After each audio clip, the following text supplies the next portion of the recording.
is a comic book. For the better part of 90 years, comic books have been a staple of American pop culture.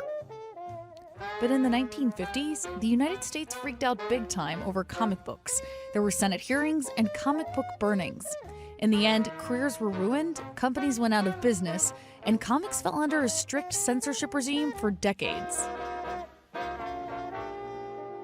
At the center of all this were two very different men, EC Comics publisher Bill Gaines and psychologist Frederick Wortham.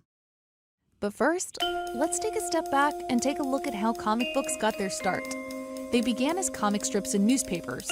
Then someone got the idea to package comic strips together, and the comic book was born. The medium exploded onto the market in the 1930s. Comics are sort of the classic overnight success. Once Superman started, the industry just grew exponentially in terms of titles and publishers and sales. Comics were cheap and widely available at newsstands and drugstores. Especially with children, this was the first time that they could really pick their own reading material. If you wanted to have a children's book, or you wanted to listen to the radio or go to the movies, that was something that you cleared with your parents. Comic books were readily available. They were easily traded back and